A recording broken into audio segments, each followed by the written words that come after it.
जिंदाबाद। शीतल महात्मा आगे बढ़ो, हम तुम्हारे साथ हैं। शीतल महात्मा संघर्ष करो, हम तुम्हारे साथ हैं। कांग्रेस पार्टी जिंदाबाद। कांग्रेस पार्टी से 3 बार नगर सेविका के तौर पर काम कर चुकी शीतल अशोक महात्रे एक बार फिर मैदान में उतर चुकी है और लोगों के बीच पहुंच रही है।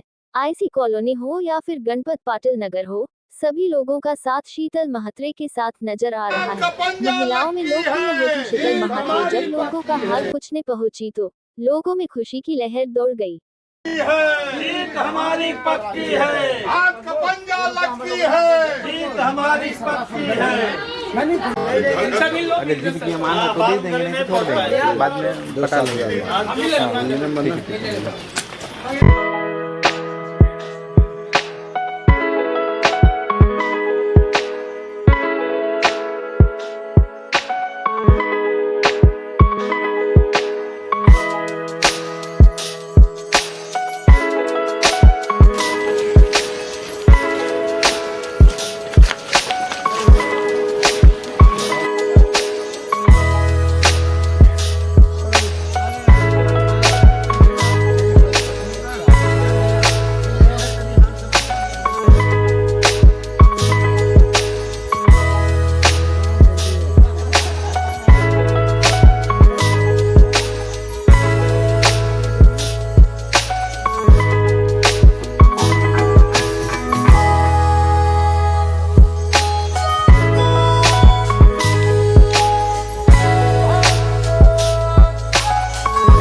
कांग्रेस पार्टी जिंदाबाद।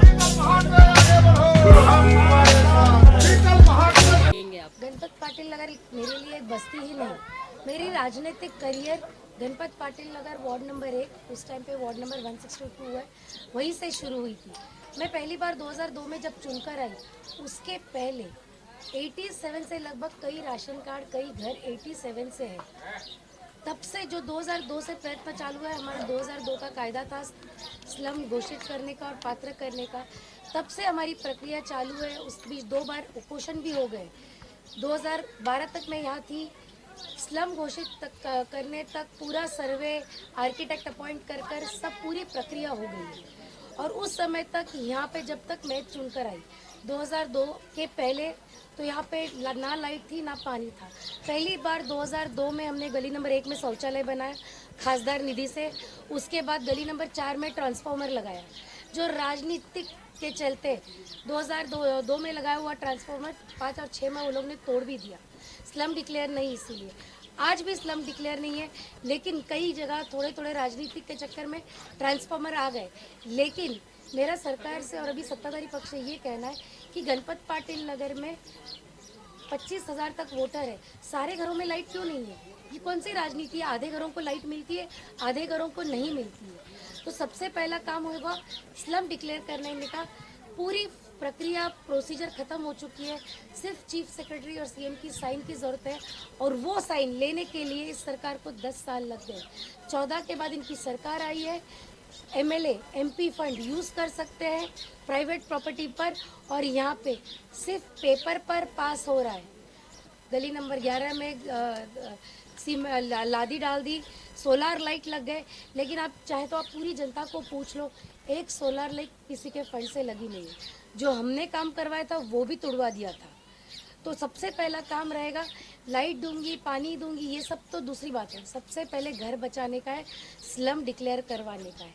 हम कोई बेकायदे की बात नहीं मांग कर रहे हैं, हम मांग कर रहे हैं कि जो 2002 और फिर उसके बाद 2011 का जो कायदा है, चाहे वो 2002 का स्लम डिक्लेयर हो या प्रधानमंत्री आवास योजना हो, उसके अंतर्गत जितने घरों को संरक्षण मिलता है, संरक्षण के साथ ये एक ऐसी, बम्बई जैसे महानगर में एक ऐसी बस्ती है ना, ठीक से ऑफिशियल सब चोरी की लाइट चलाते हैं। आधे घरों में, बाहर अगर दुकान देखेगी तो दुकानों में लाइट है।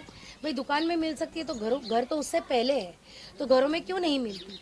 तो यहाँ पे राजनीति चलती है, धंधा चलता है, दलाली चलती है। सबसे पहला काम होगा ये रोकना, और इन यहाँ के जो लोगों की मूलभूत नागरिक सुविधा जिसे कहते हैं, और जो नगर सेवक का काम है, वो जो काम अधूरा रह गया था 2012 में, उसके बाद वापस मौका मिला है इस क्षेत्र में से जो लड़ाई लड़ने का, तो वो काम पूरा करने का बीड़ा लेकर मैं उतर गई। मैम, आप एक लेडी हैं और लेडी भी काफ़ी संख्या में यहाँ पर हैं।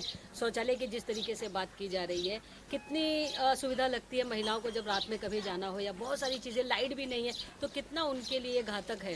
सबसे बड़ी बात वही दिक्कत है कि जब लाइट आ रही है, आधे घरों को मिल रही है या दुकान वालों को, कमर्शियल को मिल रही है, तो अंदर क्यों नहीं लग रही है? आज 10 साल से विधायक के फंड से आराम से सोलर लाइट गलियों में तो लग सकती थी, घरों में नहीं दे सकते लेकिन गलियों में तो लग सकती थी। लेकिन मैं आपसे ये कहना चाहूँगी और जवाबदारी से कह रही हूँ कि पेपर पर यहाँ के लोगों के लिए जो सोलर लाइट पास हो चुकी है, चूँकि पास हो गई है, फंड आ चुका है, लेकिन इनके पास कुछ नहीं आया।